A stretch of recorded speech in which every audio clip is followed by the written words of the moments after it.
Hello, everyone, and welcome to Snap Take. They hit three of the top decks. Let's get to it. I'm not going to make you wait. They finally nerfed Doom 2099 in this awesome OTA. Doom 2099 himself goes up a power from a 4-2 to a 4-3, but more importantly, the Doom bots go from a 4-2 to a 4-1. That's huge. That is bigger than nerfing Doom himself in many, many ways. In that, fundamentally, there are multiple Doom bots on the board, right? You end up with either 3 or 4 Doom bots on the board. That's -3 or 4 power to the deck. That's a ton. A -3 power nerf is always a lot. It's going to make the ramp way more important because if you are losing that much power, you're really going to want to get this card out early. That means decks that can ramp into Doom or decks that can use Arishem to just play him early are going to really get better. However, there is one big benefit to Doom outside of that his own power goes up. Is that he's now going to be very safe from Red Guardian and pretty much immediately the turn he's played, safe from Lady Deathstrike. That's going to be fairly tough. He is now a very, very hard card to deal with. You just have to outpower him or use Enchantress on the Doom bots. You can't really deal with Doom himself effectively anymore. Again, that is going to be an absolutely huge, huge shift in how we play this card. Because of that, I think that this is a net loss, but Doom is still going to be an S tier card. He was performing as the best card in the game, which is like Scream territory, and often index with Scream.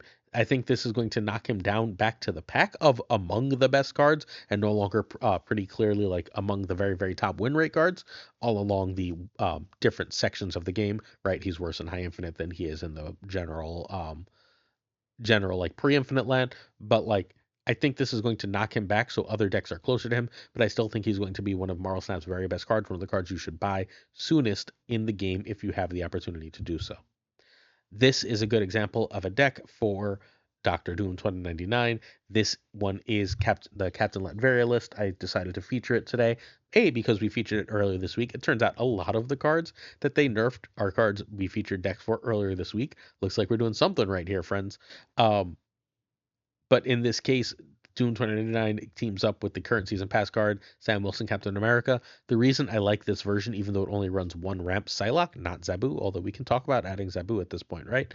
The other reason I like this version of the deck is that Captain America Steve Rogers should do a reasonably good job at making up for the extra power that you're losing from the Doombots. You have Blue Marvel and Spectrum in this version of the list too that are going to help make up for that Doombot loss.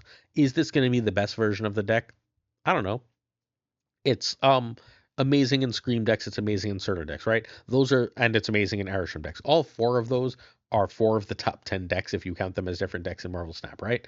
So I think that Doom 2099 coming from that high of a perch is going to be just fine. Before we get to the next changes, I'm going to ask you to hit that sub button very quickly. This is our second video today, and this will be a 9-video week. That's right, 9 full-length Marvel Snap videos, tons of shorts, tons of live shows. If you're interested, hit that bottom right button. It's a little red YouTube-looking button. You hit that and you're subscribed. Do it. We won't let you down with in terms of the best Marvel Snap content and the best decks every single day. In addition, we're giving away a Sam Wilson Captain America. All you have to do is sub and like later this video. I'm going to ask you to comment. One person who comments will win a season pass. We're giving away one this week, one next week. So if you want to win Sam Wilson, this is your place. All right, Wiccan has finally lost the power. We all knew it was going to lose for the past like 3 months. Wiccan went from a 4-7 to a 4-6, fundamentally because Wiccan started getting used in frickin' everything. It's not that Wiccan was too good in just a Wiccan shell, right? It's that we had Wiccan shells that were really Victoria Hand decks. We had Wiccan decks that were Alioth decks. We had Wiccan decks that were basically replacing Sera decks. So Wiccan was becoming this omnipresent force in the meta, and losing one power is pretty good. I said last OTA, and I think this is a thing that is worth knowing and worth keeping in mind. If a card can lose a power, it generally should. If a card is seeing a ton of play, if it's all over the place, and if it lost one power, would still see almost exactly as much play, then it should probably lose that power. If a card is missing one power and sees no play, and if by adding one power we can make that card see play, we should probably add one power. That's my general philosophy on these things. Thus, I think the Wiccan change is really good. This really only affects the card in terms of when it doesn't trigger. When Wiccan does trigger, you absolutely just want to do this. It's Now just not a great tempo play. If you're just like playing a 4/6 on 4 that doesn't do anything, you're a little sad. You played the thing at that point, right? However, whereas at least before you had a little bit upside, 7 is more than 6. But this is still an S tier card and going to be in a ton of decks. It is, however, going to get a competitor card that is Series 3 only, that we'll talk about coming up. I do think this is still an incredible card. And I wanted to show you a deck for it. This is a deck we're going to be covering on Sunday's video. It's Ika's Wiccan list. He has a 70% win rate. You should look at this list and go, oh, this is a Sera list, right? This is almost exactly a Sera list, except it runs Wiccan.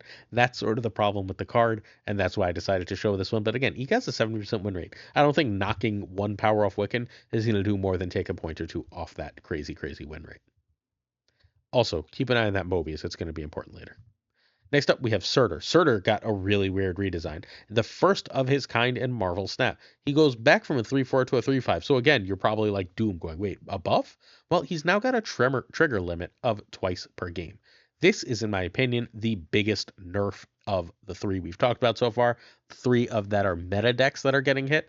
So the 3 meta decks getting hit are the Wiccan Shell, the Doom Shell, and now the Surtur Shell. This is a major hit to the Surtur Shell. He was the snap condition and the biggest card of the decks that he was featured in, the Scar decks that he was featured in, and capping him at 10 both weakens him and means that any hit from a -1 card, say a Rocket and Groot, is going to make him dead for that deck. He's going to max out at well, I guess no, because he can still get to 11, right? Because now he's a 5 again.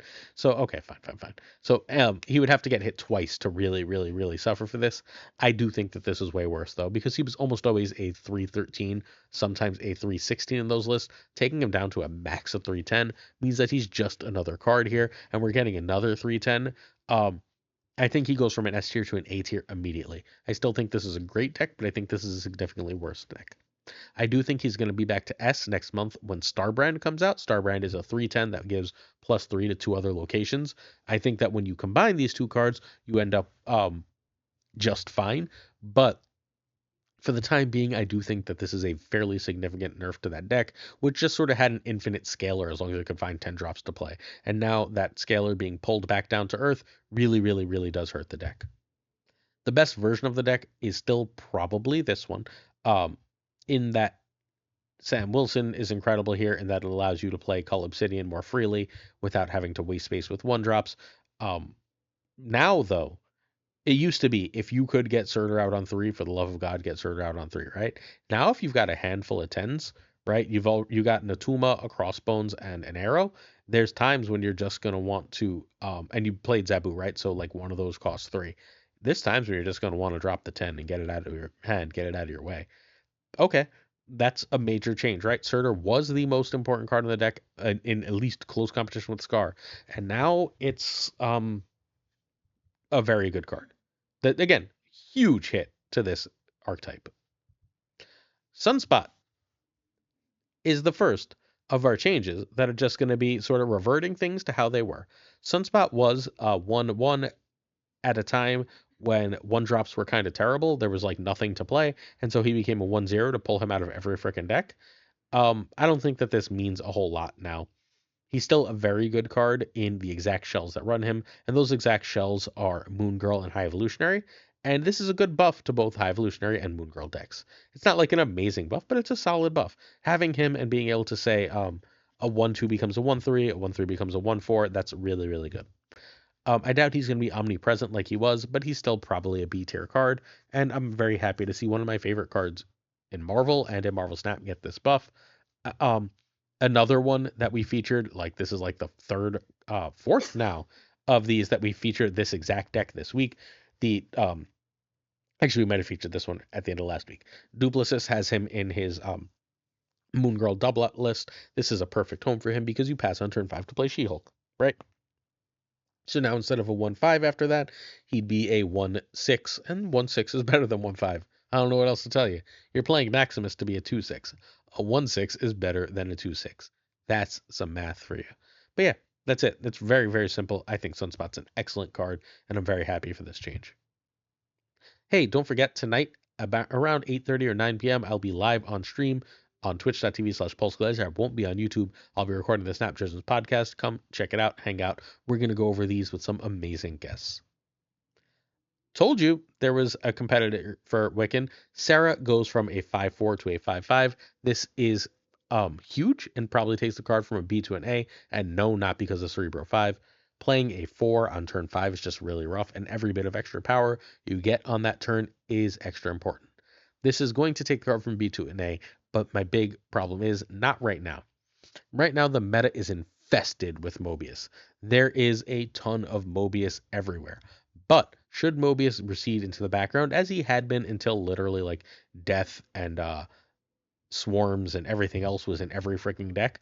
Well, if Mobius chases all those cards away and then goes back into the binder, then all of a sudden Sera is a perfectly valid Wiccan replacement as a 5/5. There's one cost, which is huge, and one power between them, but I think Sera's like good enough to start seeing a serious amount of play again as a 5/5. Just again, don't start that now because Mobius is still in every deck. This is a really cool example of a Sera list. This is from our friend Agamotto, a Brazilian player who finished in rank 4 last season on the Infinite Leaderboard. He's using it fundamentally. You should see that this is a control shell, right? That runs Sera. It runs Anti-Venom and Sera and Malekith and says, I've got all these combo pieces and control pieces. Good luck surviving me. And this is really cool. And thus Sera is great in this type of list. Having an extra power in this type of list is great because every win is by the slimmest of margins. I, again, think that this change is going to be excellent. Only 2 more to go, as this is a smaller OTA. We've also got Adam Warlock, who goes back from a 5/5 to a 2/0. After each turn, draw a card if you're winning here. Otherwise, +1 power. So if you're losing that location, this is going to become a 2/1. Then, oh, sorry, if you're not winning, so like if you don't draw, so this will become a 2/1, then a 2/2, then a 2/3. So if you play this in a losing location on turn 2, right? So it'll draw on 2, 3, 4, 5, and 6, or it won't draw on those turns, and you will end up with +5 power, and then you've played a 2/5. That's pretty decent, right? I don't hate that. However, I think this is sort of a problem right now, and it's still going to be a D. No, I think this is going to be a D. Iron Patriots in the meta. I don't think you can afford to play a 2/0 in a meta unless it's going to scale quickly, like Athena does, right? In an Iron Patriot meta. Iron Patriot's in every freaking deck. Iron Patriot is more common than Mobius, more common than almost anything. You play a 2/0, they play an Iron Patriot, that's a problem for you, right? They're going to get that Iron Patriot. You might draw a card, but now they've got a 2/6. Sorry, a 2 cost 6, and that's rough. Maybe if you're running Mobius, this can work, but I don't think this is going to be great. I think what they're doing is they're seeding next season pass card.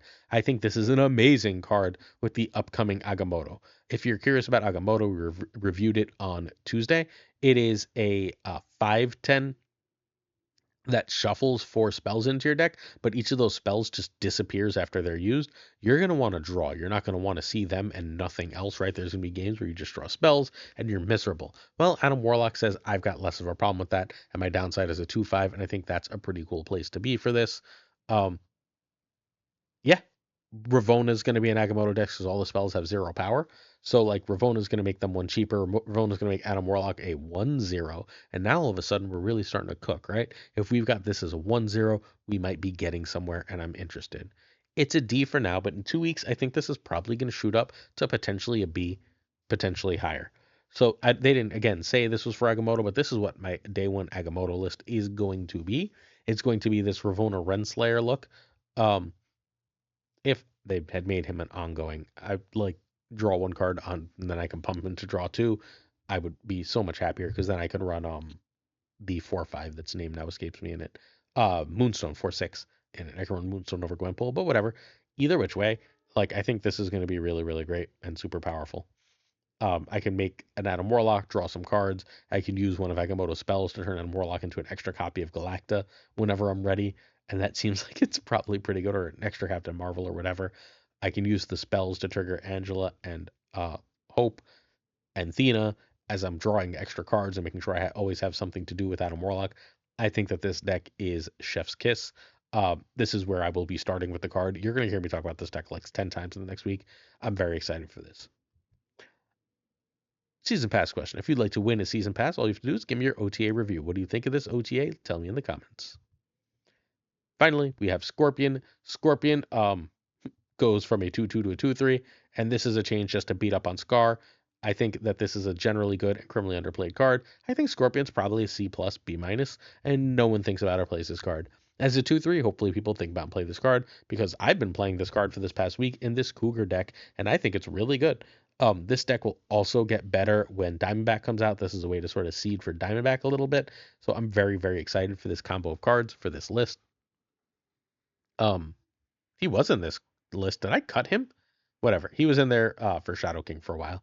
So yeah, I'm excited for this list for Scorpion. Scorpion is in my version of this for Shadow King. Excuse me. Apparently he's not in Cougar's own version. Is he in Over US Agent? Maybe I haven't been in Over US Agent. I haven't been Over US Agent or Shadow King. I promise. Either which way, he's an incredibly, incredibly powerful card. Oh, because I grabbed the wrong Cougar list. Ah, silly me. You're gonna have to check. I will link the video that has the proper Cougar list.